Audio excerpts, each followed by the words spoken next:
नमस्कार मित्रों, मैं सिद्धार्थ हिंदी ज्ञान सहायता से नीरज सर आप सभी का इस कक्षा में हार्दिक स्वागत करता हूं।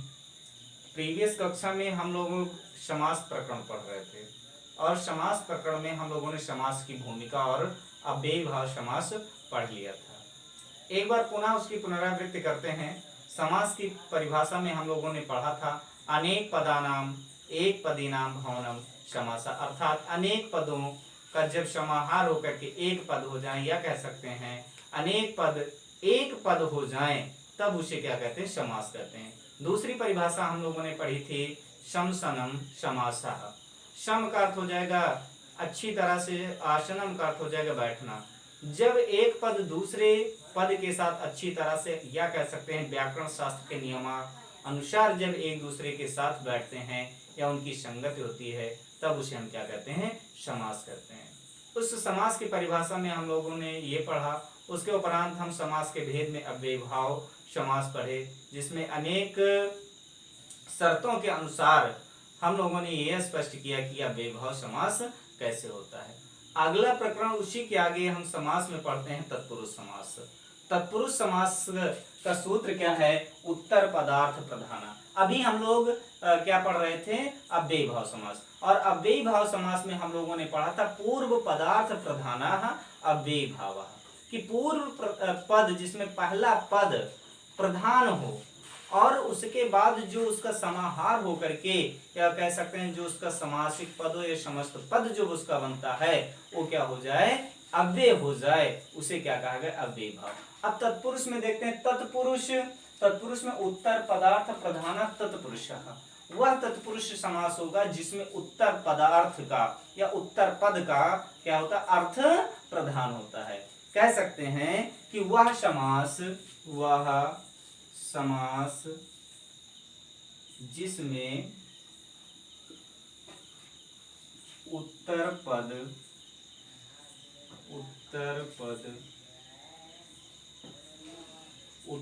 पद का अर्थ प्रधान हो, तत्पुरुष समास कहते हैं। तत्पुरुष समास कहते हैं।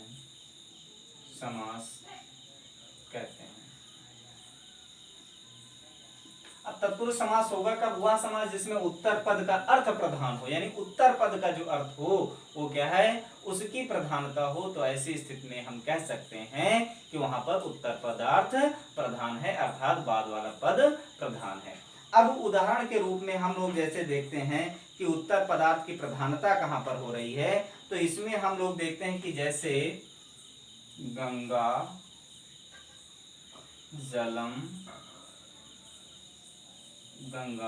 जलम आनय, ठीक है। अब इसमें क्या कहा गया कि गंगा जलम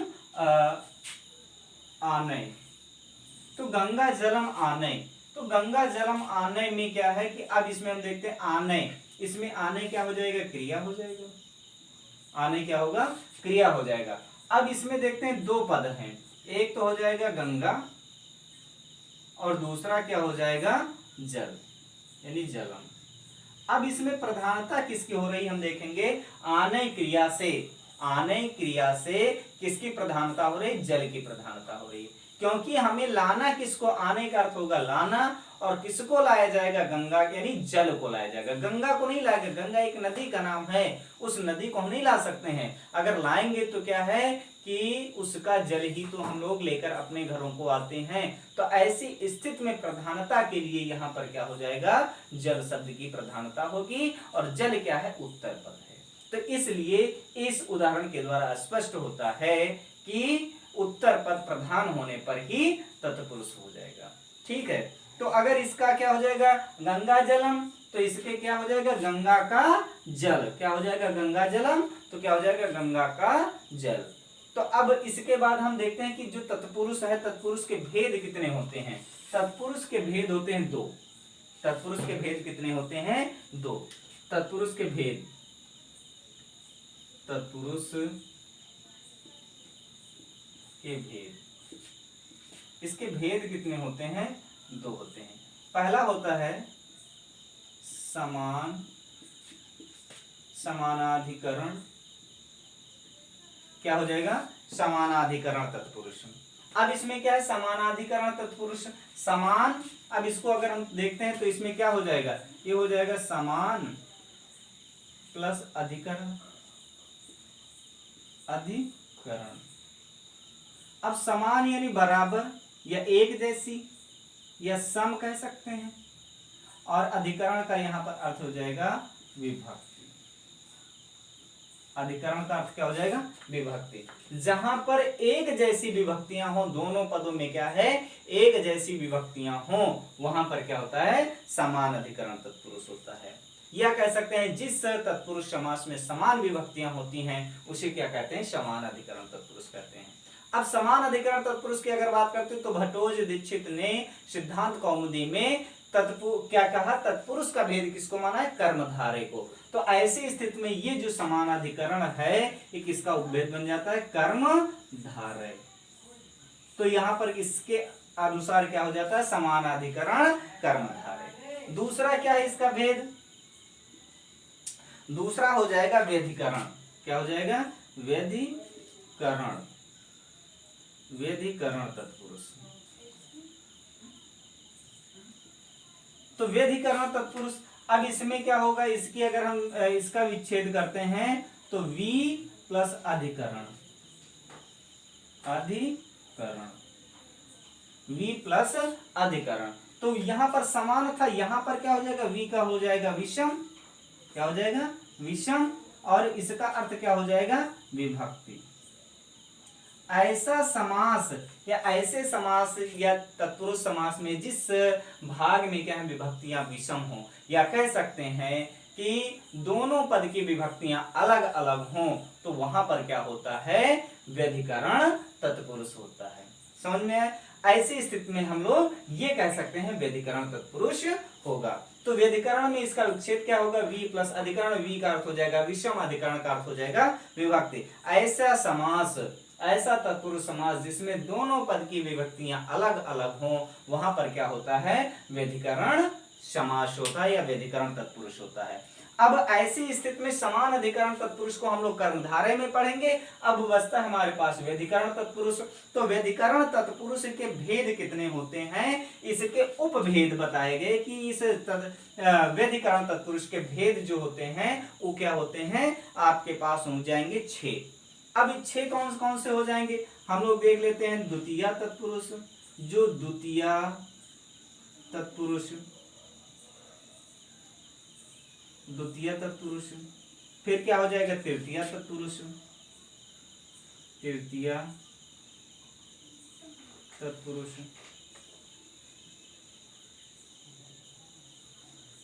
तृतीय तत्पुरुष, और क्या हो जाएगा, चतुर्थी,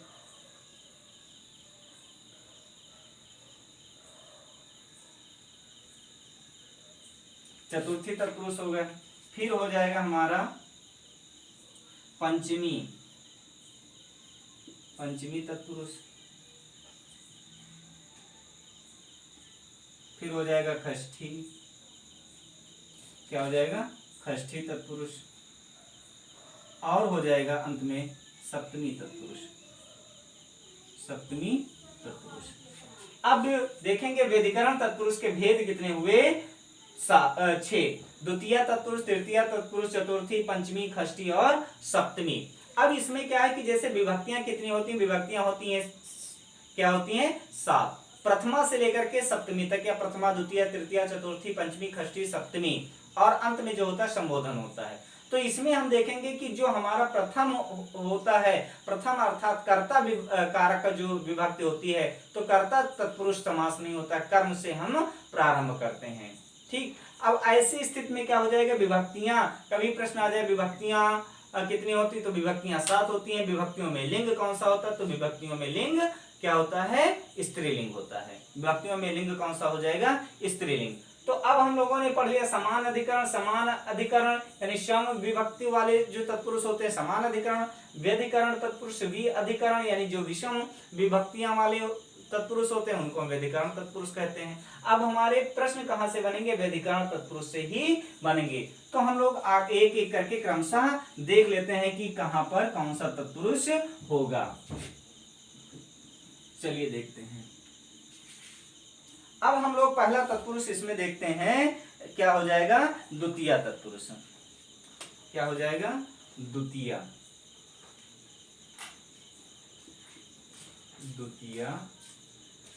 तत्पुरुष। द्वितीय तत्पुरुष। अब द्वितीय तत्पुरुष में हम लोग करते क्या हैं? द्वितीय तत्पुरुष जो हमारा होगा वहां पर हम इसको पहचानेंगे कैसे? इसको एक महर्षि पाणि ने सूत्र दिया। क्या दिया? श्रित। क्या दिया? श्रित। श्रित का अर्थ हो जाएगा, श्रित का अर्थ हो जाएगा आश्रित। श्रित का अर्थ हो जाएगा आश्रित। तो श्रित हो जाएगा, अतीत हो जाएगा। श्रित अतीत, श्रित अतीत, पतित, पतित गत। क्या हुआ? श्रित अतीत पतित गति और अत्यस्त। क्या हो जाएगा? अत्यस्त। फिर से समझते हैं। श्रित अतीत पतित गत अत्यस्त प्राप्त और आपन नहीं। प्राप्त। क्या हो जाएगा?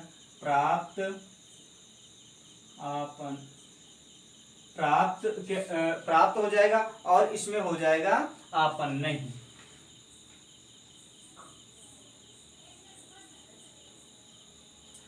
इन स्थितियों में क्या होता है? तत्पुरुष हो जाएगा। श्रित अतीत पतित गत अत्यस्त प्राप्त आपन नहीं। तो इसमें क्या है कि ऐसी स्थिति में हमारा क्या होगा? तत्पुरुष हो जाएगा। और ये तत्पुरुष के लिए महर्षि पाणि ने अष्टाध्यायी में इसको दूसरे अध्याय के पहले पाद के 34 नंबर पर इसका वर्णन किया है। अब 24 नंबर पर इसका वर्णन किया है। अब इसके अंतर्गत अब हम देखते हैं कि द्वितीय तत्पुरुष। अब ये हम कह सकते हैं कि जिस तत्पुरुष में क्या है? द्वितीय विभक्ति का लोप हो जाए। जिस तत्पुरुष में द्वितीय विभक्ति का लोप हो जाए, कह सकते हैं जिस तत्पुरुष में द्वितीय विभक्ति का लोप हो जाए। द्वितीय विभक्ति का लोप हो जाए। लोप हो जाए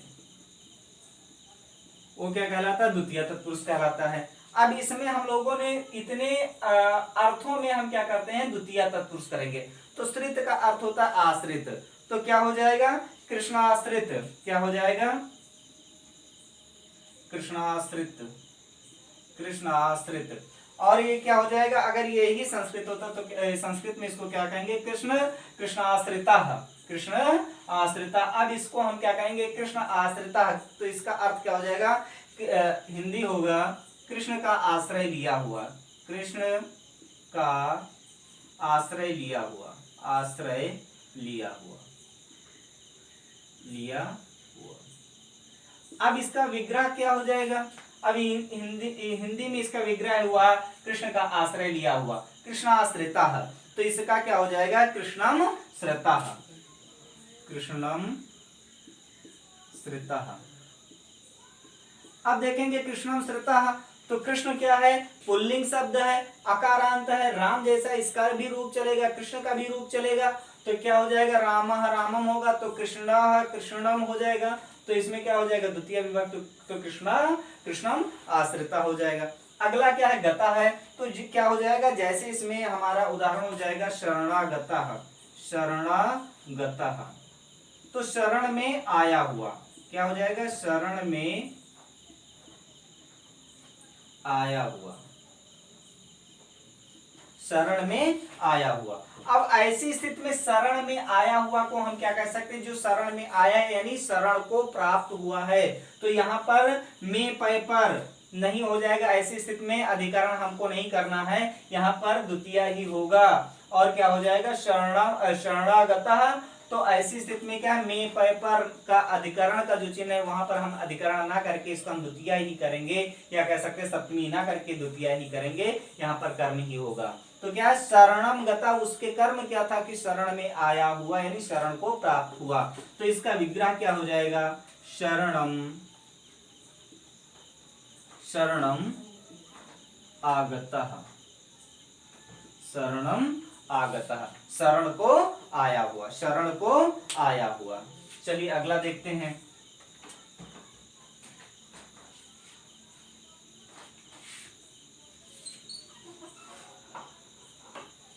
क्या हो जाएगा, लोकातीत, लोकातीत, लोकातीत। अब इसमें हम लोगों ने अतीत देखा था, लोक प्लस अतीत हो जाएगा, तो लोक अतीत का अर्थ हो जाएगा लोक से परे। क्या हो जाएगा, लोक से परे। तो इसका क्या हो जाएगा, लोकम अतीतः, लोकम अतीतः। इसका विग्रह क्या हुआ, लोकम अतीता। तो लोक क्या है, लोकातीता, तो क्या हो जाएगा, लोकातीत।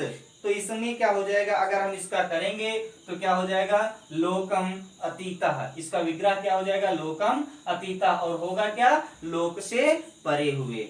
ठीक है, अगला हम लोग देखते हैं।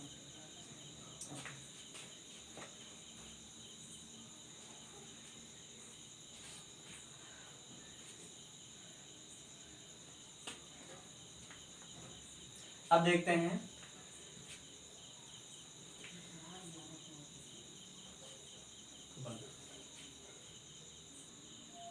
देखेंगे अगला उदाहरण, कूप पतिता, कूप पतिता। तो कूप पतिता में हम देखेंगे इसमें कौन सा समास होगा। तो कूप मीन्स होता कुआं में, और कुआं हो जाएगा, और पतिता का अर्थ हो जाएगा गिरा हुआ। तो इसका क्या हो जाएगा, कुएं में गिरा हुआ, कुएं में गिरा हुआ। तो इसका विग्रह क्या हो जाएगा, कूपम पतिता।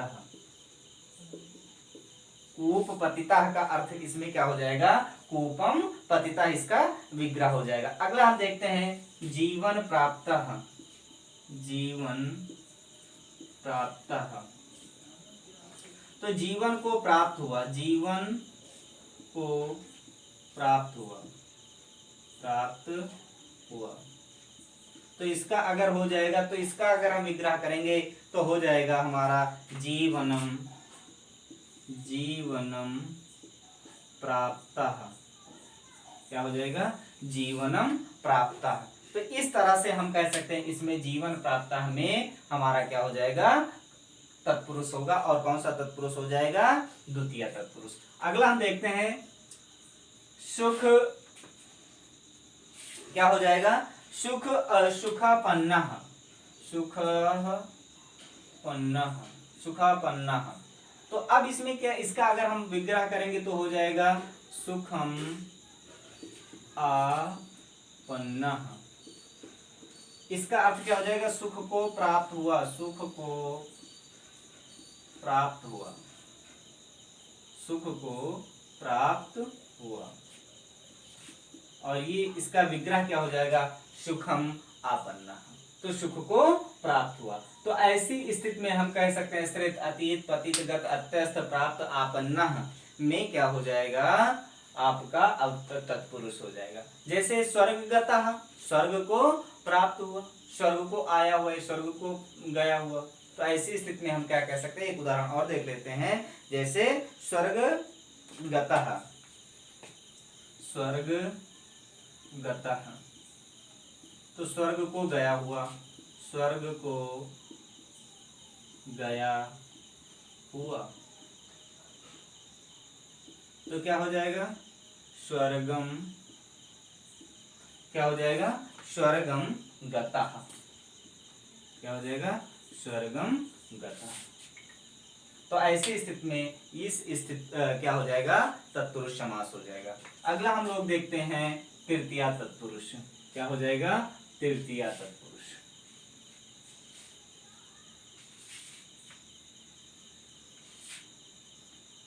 तृतीय तत्पुरुष। अब देखते हैं तृतीय तत्पुरुष। तृतीय तत्पुरुष का क्या हो जाएगा, अगर ये होता तो क्या हो जाता है, इसका होता है चिन्ह, क्या होता है, करण। अगर ये कारक होता तो क्या हो जाता, करण तत्पुरुष। हिंदी में हमारा क्या होता, करण तत्पुरुष। क्या हो जाता, करण तत्पुरुष। अब इसमें क्या है,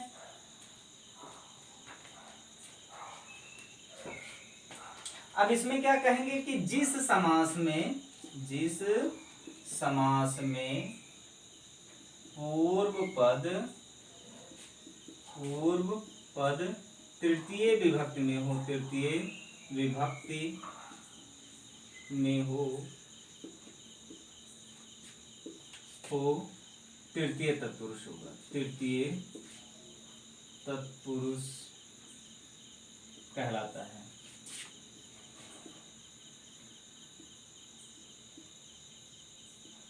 क्या है, जिस समास में पूर्व पद तृतीय विभक्ति में हो वो क्या कहलाता है, तृतीय तत्पुरुष कहलाता है।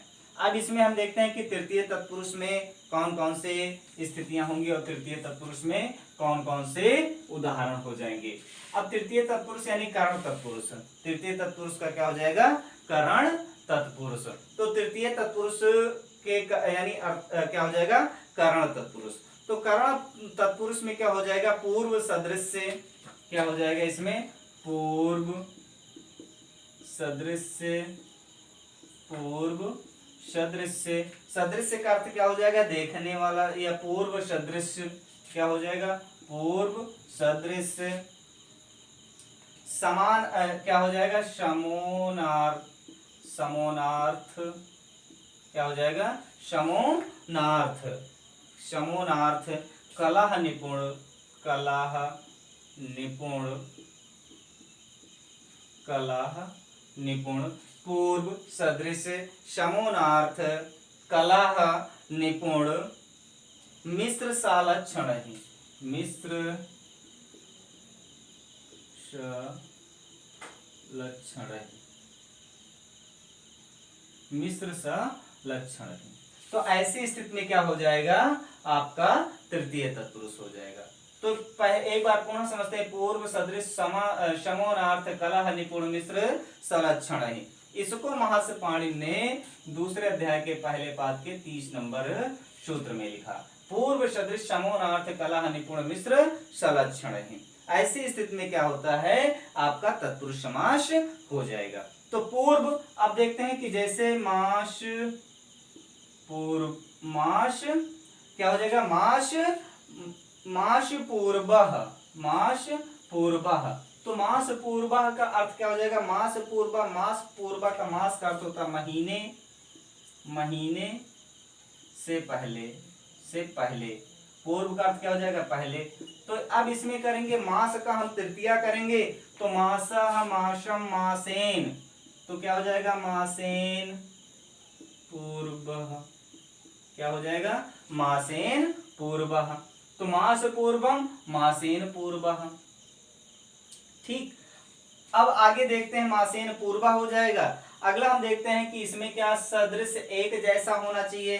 तो इसमें क्या बताया गया, जैसे पितृ, पितृ क्या हो जाएगा आपका उदाहरण, पितृ सदृशः, पितृ सदृशः। तो पितृ का क्या है, पितृ सदृश, पितृ सदृश यानी पिता के समान हो जाएगा, पिता के समान, पिता के समान। तो पितृ सदृश, मातृ सदृश दोनों एक हो जाएंगे। तो पितृ का तृतीया क्या हो जाएगा, पित्रा, पित्रा सदृश यानी पिता के समान। तो क्या हो जाएगा, पितृ का तृतीय विभक्ति क्या हो जाएगा, पित्रा। और पितृ का प्रथमा होगा पिता, पिता, पितृ का प्रथमा क्या हो जाएगा, पिता हो जाएगा। और इसमें क्या है कि एक बार प्रश्न पूछा गया था कि पिता शब्द का मूल शब्द यानी कौन सा है, तो पिता क्या है, ऋकारांत शब्द है। तो ये किससे रूप चलेंगे, पितृ का होता है और इसका प्रथमा क्या हो जाता है, पिता हो जाता है। अब अगला देखते हैं, चाहे ये मातृ सदृश हो, भ्रातृ सदृश हो, तो क्या हो जाएगा, भ्रात्रा सदृश, मात्रा सदृश। इस तरह से इसके अन्य उदाहरण भी हो जाएंगे। अब क्या हो जाएगा कि इसमें अगला हम लोग उदाहरण देखते हैं, क्या हो जाएगा, जैसे ज्ञानहीना, क्या होगा, ज्ञानहीना। तो ज्ञान से हीन, क्या हो जाएगा, ज्ञान से हीन, ज्ञान से हीन। तो अब इसका हम तृतीया करेंगे तो क्या हो जाएगा, ज्ञान का तृतीया करेंगे तो क्या हो जाएगा, ज्ञानेन, ज्ञानेन हीनः, ज्ञानेन हीनः। तो इस तरह से हम लोग इसमें कह सकते हैं कि तृतीया तत्पुरुष होगा। अगला उदाहरण हम लोग देखते हैं।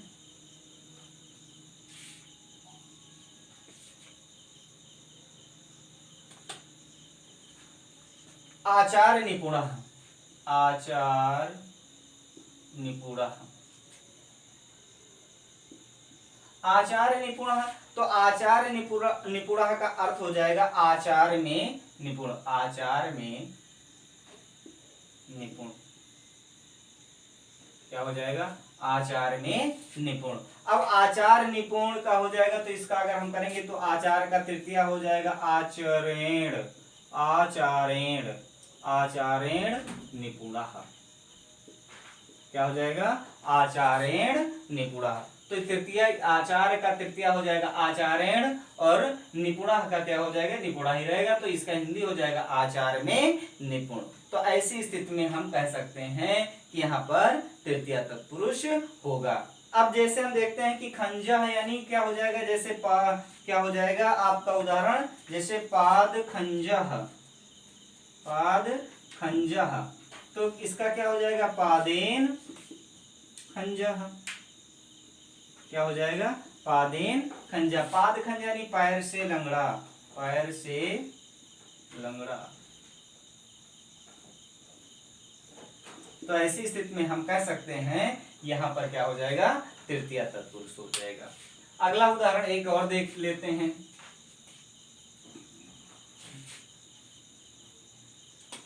क्या हो जाएगा, तारिका मंडित, तारिका मंडित। तो इसका अगर हम करेंगे तो क्या हो जाएगा, तारिका मंडितम, मंडिता हो जाएगा। तो इसका हम करेंगे तारों से घिरा हुआ, तारों से घिरा हुआ। तो इसका अगर हम करेंगे तो क्या हो जाएगा, तारों से। तो तारा का क्या हो जाएगा, तारिका का अर्थ हो जाएगा तारा। तो इसका हम क्या करेंगे, बहुवचन करेंगे तो क्या हो जाएगा, तारिका भी मंडिता,